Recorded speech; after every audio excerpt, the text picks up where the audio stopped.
நீலிமாவோட அப்பா இறந்ததுக்கு அப்புறமா அவளோட வீட்டு பொறுப்புகள் எல்லாமே தன்னோட தோல்ல சுமையா ஏறிடுச்சு. அதனால அவ ஒரு சைனீஸ் பேலா வண்டி கடைய ஆரம்பிச்சிட்டா. நீலிமாவே தினமும் சட்னி எல்லாம் செய்ய ஆரம்பிச்சா. அப்புறம் நூடுல்ஸையும் அவ ஃப்ரை பண்ணுவா. சாயந்தரம் கரெக்டா 5 மணிக்கு அவ தன்னோட வண்டி கடையை ஓபன் பண்ணுவா. அக்கா எனக்கு ஒரு சைனீஸ் பேல் கொடுங்க. எனக்கு ஒண்ணு. எனக்கு 2 பேல் பார்சல் வேணும். அக்கா ரொம்ப டேஸ்டியா இருக்கு. நீலிமா கடையை திறந்ததுமே கஸ்டமர்ஸ் கூட்டமா வந்து அங்க நின்னுடுவாங்க.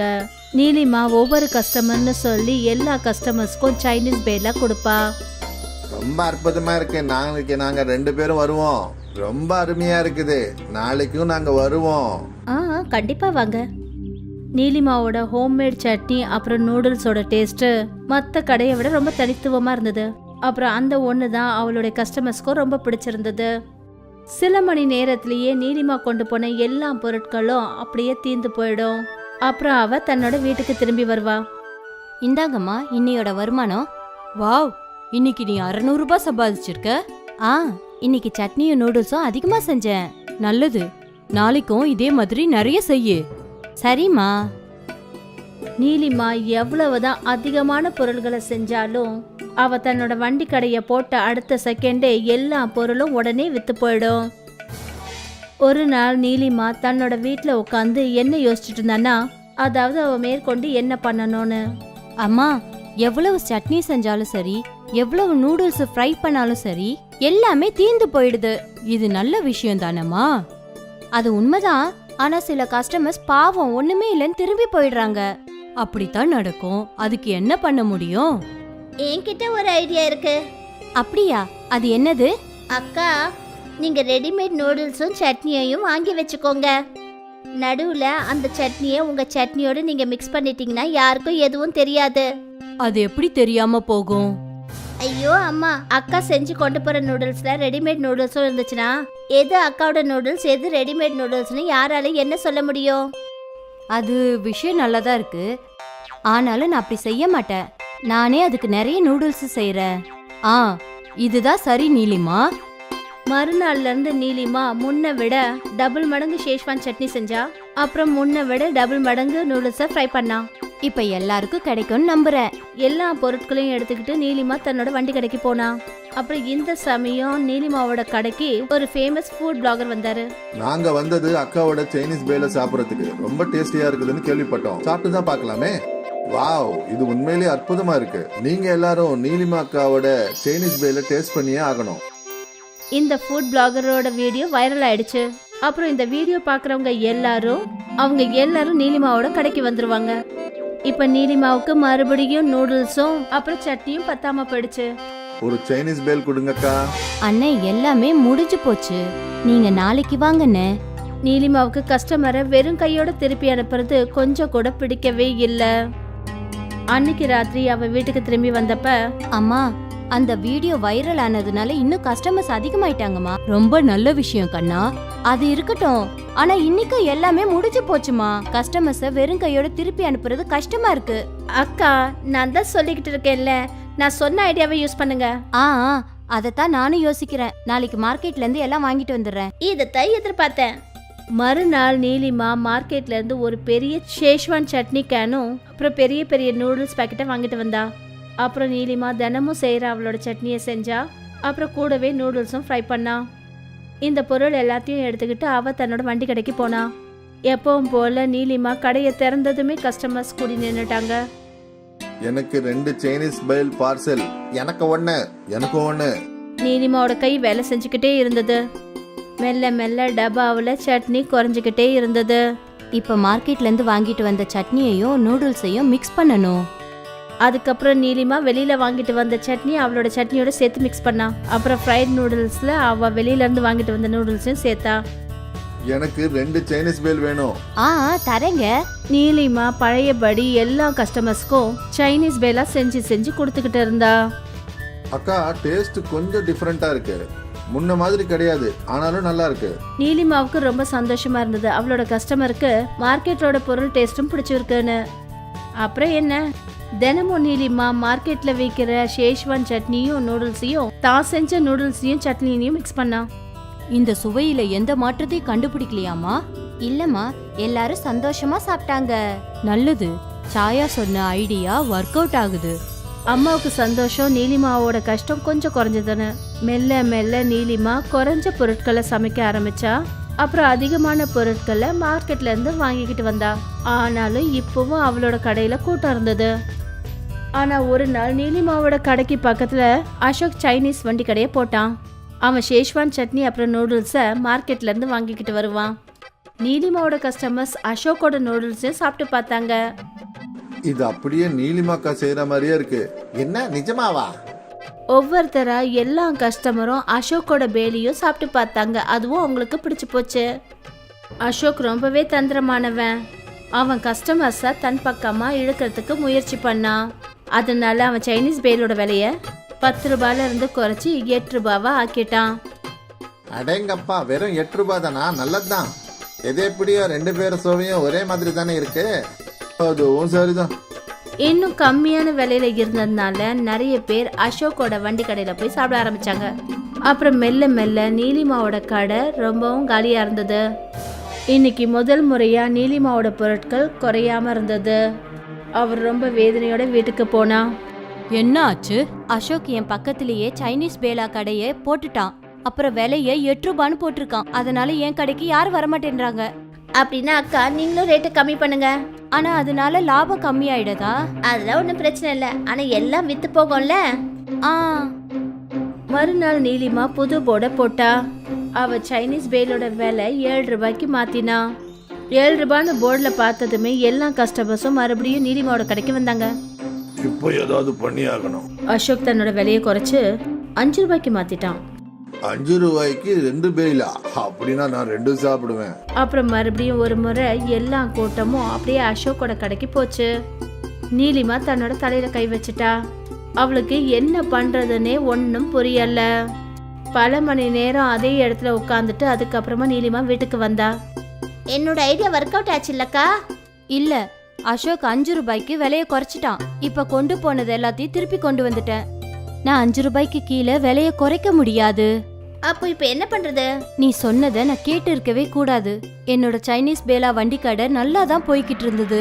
நான் பேராசைப்பட்டு நான் மார்க்கெட்ல எந்த இடத்துல போய் சாமானை வாங்கிட்டு வந்தேனோ அப்பவே நான் மூழ்க ஆரம்பிச்சிட்டேன். நான் ரொம்ப ஆசைப்பட்டு இருக்க கூடாது. ஆனா நீ இப்ப என்ன பண்ண போற? முதல்ல என்ன செஞ்சேனோ அதை தான் செய்ய போறேன். நானே சட்னி நூடுல்ஸ் எல்லாம் செஞ்சு சைனீஸ் பேலா பண்ண போறேன். ரொம்ப நேர்மையோட செய்வேன். மறுநாள் நீலிமா ஷேஷ்வான் சட்னி அப்புறம் நூடுல்ஸ் செய்ய ஆரம்பிச்சா. அப்புறம் மறுபடியும் சாயந்தரம் அவளோட கடைக்கு அவ போனா. நீலிமா போர்டை சேஞ்ச் பண்ணி அதுல 10 ரூபான்னு போட்டிருந்தா. அப்புறம் அதுக்கு மேலே எழுதியிருந்தா ஹோம் மேடு. கொஞ்சம் நேரம் வரைக்கும் கஸ்டமர்ஸ் யாருமே நீலிமா கடையில் இல்லை. அப்புறம் ஒரு லேடி வந்தா. உங்கள் சைனீஸ் பேல் ஏன் இவ்வளோ காஸ்ட்லியாக இருக்குக்கா? என்னோட சட்னியும் நூடுல்ஸும் ஹோம்மேட். மார்க்கெட்ல விற்கிற நூடுல்ஸ்லயும் சட்னிலையும் இந்த ஒரு சுவை கிடைக்காது. ஒரு சைனீஸ் பேல் கொடுங்களேன். ஆ, நீலிமா அந்த லேடிக்கு சைனீஸ் பேல் கொடுத்தா. வாவ், ரொம்ப நல்லா இருக்கு. இது வரைக்கும் இந்த மாதிரி ஒரு சைனீஸ் பேலை நான் சாப்பிட்டதே இல்லை. மெல்ல மெல்ல நீலிமாவோட ரெகுலர் கஸ்டமர்ஸ் சைனீஸ் பேலை சாப்பிட்டு பார்த்தாங்க. இது அப்படியே பழைய மாதிரியே இருக்கு. அருமையா இருக்கு. அப்புறம் என்ன, கஸ்டமர்ஸ் எல்லாரும் நீலிமாவோட சைனீஸ் பேலா கடைக்கு திரும்ப வந்தாங்க. அசோக்கோட வண்டி கடையில விலை குறைவு தான். ஆனா அந்த பக்கம் யாருமே தென்படல. அசோக் இதுக்கு மேல என்ன பண்றதுன்னு யோசிச்சுக்கிட்டே இருந்தான். ஆனா நீலிமாவோட ஒரிஜினல் சைனீஸ் பேல யாராலையும் அசைக்க முடியவே இல்லை. மறுபடியும் ஒரு முறை நீலிமாவோட வியாபாரம் பெருசாச்சு. அவர் ரொம்ப சந்தோஷமா இருந்தா. அப்புறம் அவ எப்பவுமே தன்னோட வியாபாரத்துல பேராசைக்குன்னு இடம் கொடுக்கவே இல்லை. மீனுவும் ராஜுவும் மகாராஷ்டிரால ஒரு கிராமத்துல வாழ்ந்துட்டு இருக்காங்க. அவங்க 2 பேரோட சின்ன வயசுலயே அவங்க அம்மா அப்பா இறந்து போயிட்டாங்க. அதனால அவங்க பாட்டி தான் அவங்கள வளர்த்துட்டு இருக்காங்க. அவங்க ஏழைங்கன்றதுனால அவங்களோட வீட்டுல கேஸ் சிலிண்டர் இல்ல. 3 பேரும் காலங்காத்தால விறகுகளுக்காக காட்டுக்கு போவாங்க. மீனு, இப்போ வரைக்கும் எவ்வளோ விறகு பொறுக்குன? எனக்கு 15 விறகு கட்டை கிடைச்சிருக்கு. ஆனா உனக்கு 10 தான் கிடைச்சிருக்கு. பாட்டி, இவ பொய் சொல்றான். இப்போ வரைக்கும் 10 தான் பொறுக்குனா. என்னோட 5 அவ திருடி போட்டுக்கிட்டான். நீங்க 2 பேரும் சண்டை போடுறத நிறுத்துங்க. இது ஒன்னும் போட்டி கிடையாது. நீங்க உங்களோட வேலையை செய்யுங்க, அப்புறம் சந்தோஷமா இருங்க. ஒரு நாள் மீனு, ராஜு, பாட்டி எல்லாருமே விறகுகளை எடுத்துக்கிட்டு இருந்தாங்க. அப்பதான் அவங்களுக்கு யாரோ வலியில கத்துற மாதிரியான குரல் கேட்டது. இந்த குரல் நதி கிட்ட இருந்து தான் வருது. வாங்க போய் பார்க்கலாம். அது ஏதாவது ஆபத்தான விலங்கா இருந்தா? கண்ணு, நாம கஷ்டப்படுறவங்களுக்கு உதவி செய்யணும். நாம யாரு இப்படி வலியில துடிச்சுக்கிட்டு கத்துறாங்கன்றதாவது பார்த்துட்டு வரணும்டா. 3 பேரும் நதியோட கரைக்கு போனாங்க. அவங்க புதருக்கு பின்னாடி ஒளிஞ்சுக்கிட்டு பார்த்தாங்க. அந்த நதி கரைக்கிட்ட ஒரு அரக்கன் படுத்துக்கிட்டே வலியில கத்திக்கிட்டு இருந்தான். இங்க பாக்குறதுக்கு பயங்கரமான ராட்சசம் போல இருக்காங்க. நாம இவங்க கிட்ட போயாகணுமா? நீங்க 2 பேரும் இங்கேயே இருங்க, முதல்ல நான் பார்த்துட்டு வரேன். பாட்டி அந்த அரக்கனுக்கிட்ட போனா. அந்த அரக்கனுக்கு நிறைய இடங்கள்ல அடிபட்டிருக்கிறத அவங்க பார்த்தாங்க. பார்க்கறதுக்கு யாரோ அந்த அரக்கனை நிறைய கல்லால அடிச்ச மாதிரி இருக்கு. நீ யாரு? இங்க என்ன பண்ணிட்டு இருக்க? அம்மா, கடல் கரையிலிருந்து அடிச்சுக்கிட்டு நான் இங்க வந்துட்டேம்மா. அப்போ இந்த இடத்துக்கு எப்படி வந்து சேர்ந்த? நான் மாமிசத்தை சாப்பிட மாட்டேன். அதனால என்னோட இனத்து ஜனங்க என்ன அடிச்சு துரத்துட்டாங்க. நான் மகாராஷ்டிராவுக்கு போகும்போது என்னோட மூஞ்ச பார்த்து அவங்க பயந்துட்டாங்க. என்ன கல்லால அடிச்சாங்க. நான் ஓடிக்கிட்டே இங்க வந்துட்டேம்மா. ராஜு, மீனு, புதருக்கு பின்னாடில இருந்து வாங்க. இவன் கெட்ட அரக்கன் இல்ல. ராஜு, மீனு அப்புறம் பாட்டி அரக்கனோட காயங்களை சுத்தம் செஞ்சாங்க. அப்புறம் சாப்பிட்றதுக்கு பழங்களை கொடுத்தாங்க. இந்த பழத்தை இந்த காட்டுல இருந்து தான் பறிச்சோம். நீ நல்லா தேடி பார்த்தேனா உனக்கு மாம்பழம், கொய்யா பழம்னு வகை வகையான பழங்கள் கிடைக்கும். அன்னிலிருந்து ராஜு, மீனு, பாட்டி காட்டுக்கு விறகுகளுக்காக போறப்பெல்லாம் அந்த அரக்கனை சந்திச்சுட்டு தான் வருவாங்க. ஆனா ஒரு நாள் ஒரு கவர்மெண்ட் ஆபீசர் அவங்க 3 பேரையும் நிப்பாட்டினாரு. கேளுங்க, இனிமே இந்த காட்டுக்கு நீங்க வரவே கூடாது. கவர்மெண்ட் இங்க விறகு வெட்டக்கூடாதுன்னு ஆர்டர் போட்டிருக்காங்க. நீங்க தப்பா புரிஞ்சிட்டு இருக்கீங்க. நாங்க மரங்களை வெட்ட மாட்டோம். வெறும் கீழே கிடக்கிற விறகுகளை மட்டும்தான் எடுத்துட்டு வருவோம். கிழவி, ஓவரா பேசாத. சொன்ன பேச்சு கேட்கணும், அவ்வளவுதான். அன்னிலிருந்து அவங்க 3 பேரால காட்டுக்கு போக முடியல. விறகுகள் இல்லாததால ராஜு, மீனுவோட வீட்ல அடுப்பு பத்த வைக்கிறது கூட கஷ்டமாயிடுச்சு. அவங்களுக்கு பழங்களும் கிடைக்கிறது இல்ல. பாட்டி அவங்களுக்கு தெரிஞ்ச ஒரு கடைக்காரர்கிட்ட இருந்து ராஜு அப்புறம் மீனுக்காக சில பொருட்களை கடனுக்கு வாங்கிட்டு இருந்தாங்க. குழந்தைங்களா, இந்தாங்க, இனி பிஸ்கெட் மாதிரியான உணவுகளை சாப்பிடுங்க. நாம நம்மளோட வீட்ல திரும்ப எப்போ சமைப்போனே தெரியல. சில நாட்களுக்கு அப்புறம் பாட்டி அந்த கடைக்கு போனப்போ அவங்களுக்கு அந்த கடைக்காரரு கடன் கொடுக்க மறுத்துட்டாரு. பழைய பாக்கிய இன்னும் கொடுக்கல, மறுபடியும் கடன் கேட்க வந்திருக்கீங்களா? கடனில் பொருட்களை வாங்கிய வாழ்க்கையை ஓட்டுருவீங்களா? ஒன்று பண்ணுங்க, குழந்தைய கூட்டிக்கிட்டு மும்பை போங்க.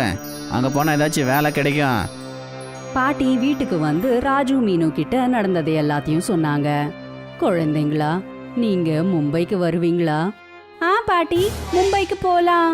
நான் மும்பை பார்க்கறதுக்கு எக்ஸைட்டடா இருக்கேன். ஆனா பாட்டி, வியாபாரம் பண்றதுக்கு காசு வேணுமே. உங்க தாத்தாவோட கடைசி அடையாளம் இந்த தாலி என்கிட்ட இன்னும் இருக்கு. இத அடமானம் வச்சா நமக்கு கொஞ்சம் காசாவது கிடைக்கும். அப்புறம் 3 பேரும் மும்பைக்கு போனாங்க. மும்பை வந்ததுக்கு அப்புறம் அவங்களுக்கு எந்த வியாபாரத்தை ஆரம்பிக்கணும்னே புரியல. பாட்டி, மும்பையோட வடாபாவ் ரொம்ப ஃபேமஸ். வடாபாவ் கடையை நம்ம போடலாம். இல்ல, வடா பாவ் எல்லா இடங்களையும் விக்குது. பூரி மசாலாக்கான தள்ளு வண்டி வைக்கலாம். இல்ல, சமோசா அப்புறம் பிரெட் பக்கோடா. இல்ல, தோசா, சௌமீன்கான தள்ளு வண்டிய வைக்கலாம். ஏன்னா சௌமீன் கொஞ்சம் பேரு தான் விக்கிறாங்க. இன்னொரு பக்கம் காட்டுல இருக்கிற அரக்கன் கவலைப்பட்டுட்டு இருந்தான். அவன் காட்டுக்குள்ள ராஜு, மீனு அப்புறம் பாட்டிக்காக காத்துக்கிட்டு இருந்தான். ஒண்ணுமே புரியல. இந்த ராஜு, மீனு அப்புறம் அந்த பாட்டி என்ன பார்க்கறதுக்கு வரல. என்ன பார்த்து பயந்துட்டாங்களா? இல்லனா என் மேல அவங்களுக்கு வெறுப்பா? நான் எப்படியாச்சு அவங்கள ஒரு வாட்டியாச்சு பார்த்தாகணும். ஒரு நாள் அரக்கன் காட்டுல இருந்து வெளியில வரத்துக்கு முயற்சி செஞ்சான்.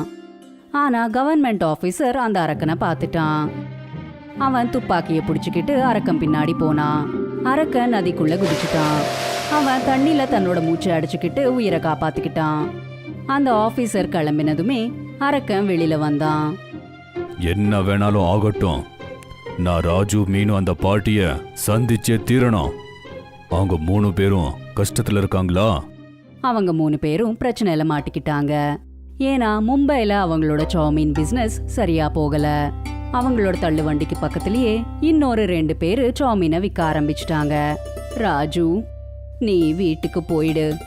ஜமீன்தாரோட வயல்ல விவசாயத்தை செய்யி. இங்க மும்பைல நம்ம 3 பேருக்கும் காசு பத்த மாட்டேங்குது. அப்புறம் நாங்க 2 பேரும் இங்கேயே வியாபாரத்தை பார்த்துக்கிட்டு எப்படியோ இருந்துக்கிறோம். ராஜு கிராமத்துக்கு திரும்ப வந்தான். ராட்சச அங்கிளை பார்த்து ரொம்ப நாட்கள் ஆயிடுச்சு. நான் உங்களை மீட் பண்ணி நம்மளோட கஷ்டத்தை சொல்லி ஆகணும். ஒரு நாள் ராத்திரி ராஜு புதருக்கு பின்னாடி ஒளிஞ்சுக்கிட்டான். அங்கேயே இருந்து கவர்மெண்ட் ஆபீசர் தூங்கறதுக்காக காத்துக்கிட்டு இருந்தான். ஆபீசருக்கு தூக்கம் வந்து உள்ள போனதுமே ராஜு சத்தமே போடாம காட்டுக்குள்ள நுழைஞ்சிட்டான். அரக்கன் ஒரு மரத்துக்கு மேல ஒளிஞ்சுக்கிட்டு இருந்தான். அந்த அரக்கன் ராஜுவை பார்த்ததுமே சந்தோஷமா அந்த மரத்துல இருந்து குதிச்சுட்டான். ஐயோ, நான் பயந்து போயிட்டேன். அப்புறம் நீ நல்லா இருக்கல்ல? இங்க வாழ்க்கை ரொம்ப கஷ்டமா இருக்கு. கவர்மெண்ட் ஆபீசர் தினமும் வந்துகிட்டே இருக்கான். அவன் கிட்ட இருந்து நான் ஒளிஞ்சிக்கிட்டே இருக்கணும். ஆமா, நீங்க எங்க போனீங்க? இவ்வளோ நாட்களுக்கு அப்புறம் நான் உன்னை பார்க்குறேன். நாங்க மும்பைக்கு போயிட்டோம். பாட்டி அப்புறம் மீனும் அங்கதான் இருக்காங்க. அங்க எங்களோட வியாபாரம் நடக்கவே இல்லை. அதுக்கு தான் உங்ககிட்ட வந்தேன். நீங்க என்ன வியாபாரம் பண்ணீங்க? நாங்க சௌமீன் வியாபாரம் பண்ணோம். சௌமீனை எனக்கு கூட ரொம்ப பிடிக்கும். எனக்கு பிரெட் பக்கோடா கூட பிடிக்கும். என்னோட அம்மா பக்கோடா சௌமீனை பண்ணி எனக்கு ஊட்டி விடுவா. பக்கோடா சௌமீனா? ஆமா, சௌமீனை பண்ணதுக்கு அப்புறம் அதை பேசின்ல போட்டு பண்றது. அப்போ பக்கோடா சௌமீன் ரெடி ஆயிரும். ஏன் பாட்டி பக்கோடா சௌமீனை விற்க கூடாது? சரியா சொன்ன. சாதாரணமான சௌமீனை நிறைய பேர் வித்துக்கிட்டே இருக்காங்க. ஒருவேளை நீ பக்கோடா சௌமீனை வித்தேன்னா உன்னோட கடையில ஜனங்க வரிசையில நிப்பாங்க. ராட்சஸ் அங்கிள், இந்த வாட்டி நான் தனியா போக மாட்டேன். நீங்களும் என் கூட வாங்க. இல்ல, பப்ளிக்கா போறதுக்கு எனக்கு பயமா இருக்கும். பயப்படாதீங்க. நான் ஜனங்க கிட்ட நீங்க நல்லவங்கன்னு நான் நிரூபிப்பேன். அடுத்த நாள் ராஜு அந்த கவர்மெண்ட் ஆபீசர் கிட்ட பேசினான். அங்கிள், காட்டுல ஒரு ராட்சசன் இருக்காங்க. தயவு செஞ்சு அவங்கள என் கூட விடுங்க. ஜனங்களுக்கு ராட்சசன் ஆபத்து. நான் அவனை கொன்னே தீருவேன். நீங்க என் பேச்ச தயவு செஞ்சு கேளுங்க. அந்த ராட்சசன் கறி சாப்பிட மாட்டாங்க. அதனாலதான் அவங்க இனத்து ஜனங்க அவங்கள துரத்திட்டாங்க. அவங்க ஜனங்க நடுவுல வரும்போது ஜனங்க அவங்கள பார்த்து பயந்துட்டாங்க. அவங்க மேல கல்லெல்லாம் வீச ஆரம்பிச்சாங்க. ராட்சசனுக்கு ஏதோ அநியாயம் நடந்திருக்கு. சரி, நீ அவனை கூட்டிக்கிட்டு போ. இப்படி ராஜு அந்த அரக்கனை காட்டுல இருந்து வெளியில கூட்டிட்டு வந்தான். ஊர்க்காரங்க எல்லாம் ராஜுவை அரக்கன் கூட பார்த்து ரொம்பவே ஷாக் ஆயிட்டாங்க. ராஜு அரக்கனை மும்பைக்கு கூட்டிட்டு வந்தான். அவன் அந்த அரக்கனை அவங்களோட தள்ளு வண்டி கிட்ட நிக்க வச்சான். இப்போ அவங்க கிட்ட நிறைய பேர் வர ஆரம்பிச்சாங்க. அவங்க எல்லாம் அந்த அரக்கனை பார்த்துட்டு பக்கோடா சௌமீனை சாப்பிட்டுட்டு போயிடுவாங்க. இப்படி ஒரு வழியா ராஜு, மீனு அப்புறம் பாட்டியோட காசு பிரச்சனை தீர்ந்துடுச்சு. அவங்க அன்னில இருந்து சந்தோஷமா வாழ்ந்துட்டு இருக்காங்க. இவங்க 3 பேரும் அன்னைக்கு அந்த அரக்கனுக்கு உதவி செய்யாம இருந்தா இன்னைக்கு அவங்களால இப்படி காசு சம்பாதிச்சு இருந்திருக்க முடியாது. இதுக்கு தான் சொல்லுவாங்கல்ல, நாம நல்ல செயல்களை செஞ்சா நமக்கு நல்ல பலன்கள் கிடைக்கும். முக்கத்துக்கு பனைமர தோப்பு இருந்தது. அவரு பனைமரத்துல ஏறி பனங்காய்களை பறிச்சு போடுவாரு. அப்புறம் இந்த பனங்காய்களை கொண்டு போய் வியாபாரி கிட்ட விற்பாரு. பணத்தை வாங்கிட்டு வருவாரு. இங்க பாருங்க தம்பி, பனநுங்கு நிறைய கொடுக்கறதுக்கு பாருங்க. மார்க்கெட்ல பனநுங்குக்கு டிமாண்ட் அதிகமாயிடுச்சு. சரிங்க சார், நாளையில இருந்து நிறைய பனநுங்கு கொடுக்கறதுக்கு முயற்சி பண்றேன். சரிப்பா. முக்கத்துக்கும் மயூரிக்கும் ஒரே ஒரு பொண்ணு பேரு மீனா. மீனா, நீ எங்க இருக்க? இவ்வளவு நேரம் இங்கதான் இருந்தா. அநேகமா அவ ஃப்ரெண்ட்ஸுங்க கூட விளையாடுறதுக்கு போயிருப்பா. ஆனா அவளை எதுக்காக தேடுறீங்க? அவ பனநுங்கு சாப்பிடணும்னு சொன்னா.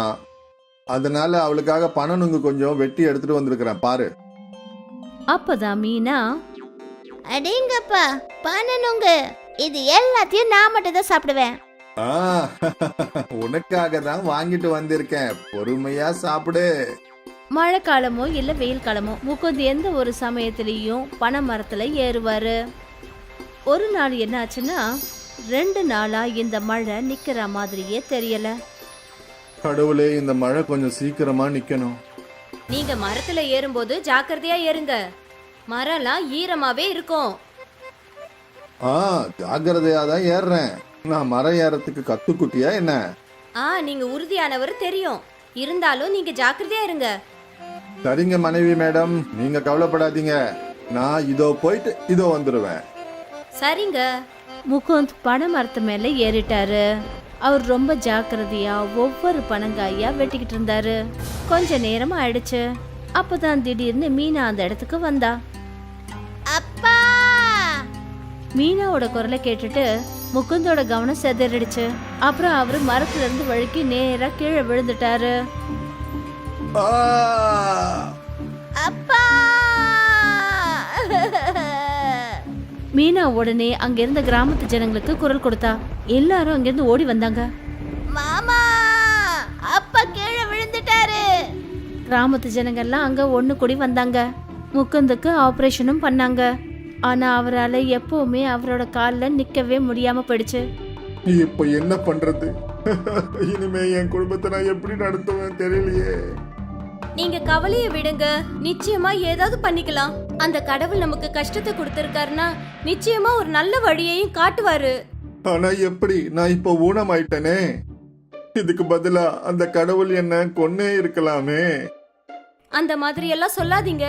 நீங்க தான் எங்களோட வாழ்க்கையே.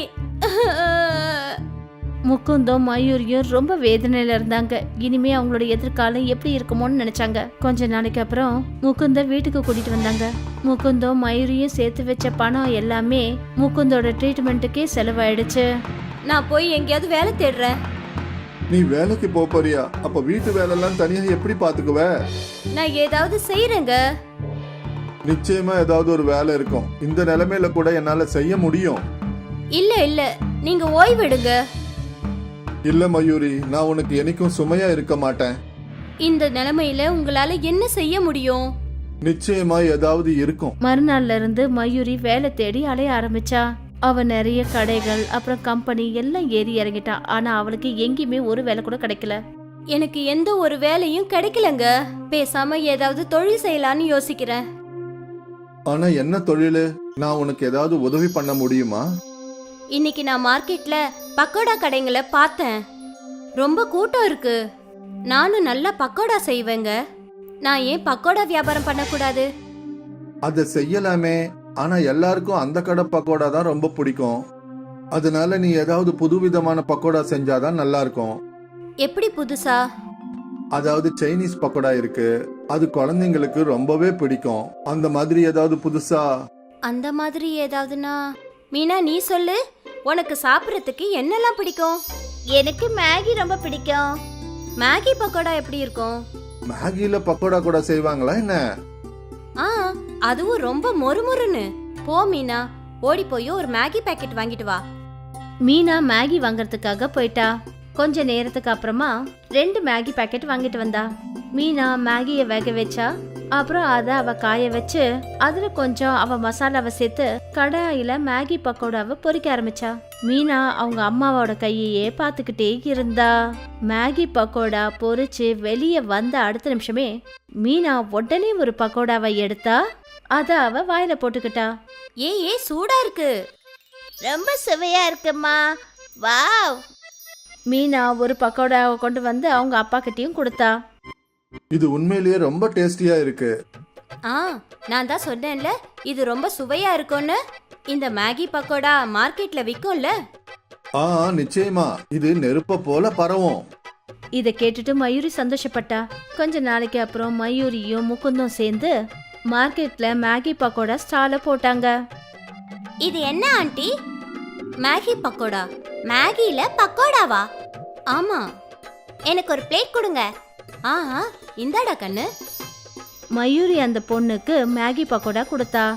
வாவ், எவ்வளவு டேஸ்டியா இருக்கு. இது வரைக்கும் இப்படி ஒரு பக்கோடாவை நான் சாப்பிட்டதே இல்ல. அந்த பொண்ணை பார்த்துட்டு இன்னும் நிறைய பேர் மயூரியோட மேகி பக்கோடாவை சாப்பிட்டாங்க. ஆண்டி, இது ரொம்ப சூப்பரா இருக்கு. முகுந்த் மயூரிக்கு மேகி பக்கோடா பொரிக்கிறதுல உதவி செஞ்சாரு. அவரு பாவம் ஊனமா இருந்தாரு. முதல் நாளே மயூரிக்கும் முகுந்துக்கும் நல்ல வருமானம் வர ஆரம்பிச்சிடுச்சு.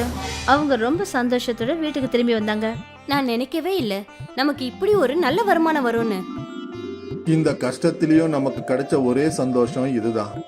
அப்பா நீங்க கவலையே படாதீங்க, நம்மளோட எல்லா கஷ்டமும் சீக்கிரமா போயிடும், நீங்களும் சரியாயிடுவீங்க. அவங்களோட மொத்த குடும்பத்துக்கும் ஒரு நம்பிக்கையான பிடிப்பு ஏற்பட்டது. எல்லாரும் சேர்ந்து உழைச்சி ரொம்ப முயற்சி பண்ணாங்க. அவங்களோட மேகி பக்கோடா வியாபாரமும் நல்லபடியா போயிட்டு இருந்தது. கஸ்டமர்ஸ் எல்லாம் கூட்டமா வர ஆரம்பிச்சாங்க. அப்புறம் கூடவே அவங்களோட வருமானமும் அதிகமா வர ஆரம்பிச்சது. அவங்களோட மேகி பக்கோடா சீக்கிரத்துல ஃபேமஸ் ஆயிடுச்சு. அவங்களோட வருமானமும் பெருக ஆரம்பிச்சதுனால முகுந்துக்கு ஒரு நல்ல ட்ரீட்மெண்ட் ஆரம்பிச்சிடுச்சு. இந்த ட்ரீட்மெண்ட் மூலியமா முகுந்த் சார் நீங்க நடப்பீங்கன்ற நம்பிக்கை எனக்கு இருக்கு. கொஞ்சம் செட் ஆஃப் சர்ஜரி பண்ண வேண்டியது இருக்கும், ஏன்னா இந்த ட்ரீட்மெண்ட்டுக்கு உங்க பாடி நல்ல விதமா ரெஸ்பான்ஸ் பண்ணுது. இந்த விஷயமும் மொத்த குடும்பத்துக்கும் ஒரு நல்ல விஷயமா இருந்தது. 6 மாசத்துக்கு அப்புறமா இன்னைக்கு மயூரி மேகி பக்கோடாக்கு பெரிய கடை ஓபன் பண்ணா. அப்புறம் இந்த சந்தோஷத்தை விட பெரிய சந்தோஷம் முகுந்த் கொடுத்தாரு. அவரு இன்னைக்கு கொஞ்ச நேரத்துக்கு கொஞ்சம் தடுமாறி எழுந்து நின்னாரு.